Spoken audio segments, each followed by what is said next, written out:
ఎంత తెలివో! మనకు వాక్యం ఉంది, దైవజనుడు ఉన్నాడు, ఖండిస్తాడు, బోధిస్తాడు, బుద్ధి చెప్తాడు, దేవుడు ఉన్నాడు, మాట్లాడతాడు. అయినా బుద్ధిమంతులుగా ఉండకపోతున్నాం అంటున్నావా? ఉండడానికి ప్రయత్నము చెయ్యాలా వద్దా? చెయ్యాలా? ఇప్పుడైనా గమనించండి దేవుని బిడ్డలారా, బుద్ధిమంతుడు ఎప్పుడు కూడా బుద్ధిమంతుల్లాగే ఉంటాడు. ఆమేన్, హల్లెలూయా. చిన్నప్పటి నుంచి కూడా ఒక విధానాలు ఉంటాయండి కొంతమంది ఎదుగుతారు. వారు ఎంత ఎదిగినా ఆ యొక్క క్వాలిటీస్ తీయలేం. ఎందుకంటే వాళ్ళు ఎప్పుడు కూడా డ్యూటీ అయిపోయిన ఇంటికి వచ్చేసి భార్య బిడ్డతో ఒక సీరియల్ లేకపోతే ఒక స్నాక్స్, ఒక గంటో బొబ్బట్టో భార్య మంచి కాఫీ తాగి భార్య బిడ్డతో గడపడం ఇష్టపడతారు. కొంతమంది ఉంటారు డ్యూటీ అయిపోగానే తెయ్యక్క బొమ్మక్కే, మనిషి ఎక్కడ ఉన్నాడో కనపడతారు. ఫోన్ చేసినా వస్తున్నానుండే, ఏమంట ఫోన్ చేసినా జాగ్రత్త. ఏ కాలం తెలుసా? చెడు కాలం. మొన్న ఏం జరిగిందో చెప్తాను వినండి. నలుగురు స్నేహితులు, నలుగురు కూడా బాల్కి వెళ్ళారు. ఫుల్గా మందు కొట్టారు. 2:30 ఇంటికి వెళ్ళారు. ఇంటికి వెళ్ళిన తర్వాత అందులో ఒకటి చనిపోయాడు. ముగ్గురు బాగానే ఉన్నారు. ఏ కాలం ఇది?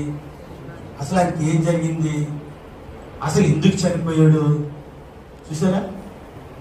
నేను ఒకటి అంటానండి, ఏమనుకోకపోతే ఏమనుకోలేదు. మీరు ఏంటో తెలుసా?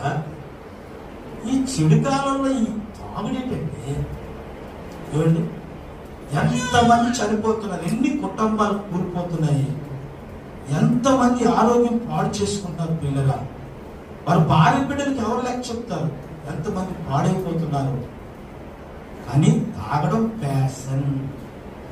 ఒకప్పుడు పప్పు కత్తిరి లేదు, ఇప్పుడు ఏమొచ్చింది చెప్పండి? అలా ఏమొచ్చింది? ఇప్పుడు పప్పులు ఉన్నాయి ఇక్కడ కూడా. ఒకప్పుడు ఎప్పుడూ వస్తాయి అనుకుంటేవాడు నేను. కానీ నేను రేటింగ్ సైడ్ లో వాకింగ్ చెప్పేటప్పుడు మీకు చెప్పేవాడు, ఇవన్నీ త్వరలో వచ్చేస్తాయి. ఎన్ని వచ్చేసాయా? ఇప్పుడు చూసారా? ఇప్పుడు ఎలాగో తెలుసా? మనుషులు ఎలాగ అయిపోతున్నారో వాళ్ళకి తెలియదు. ఏమండి, బయటికి బాగా ఉన్నట్టుంటున్నారు, కానీ వాళ్ళ వెనకాతలు చూస్తే కుప్పలు కుప్పలు అప్పులు.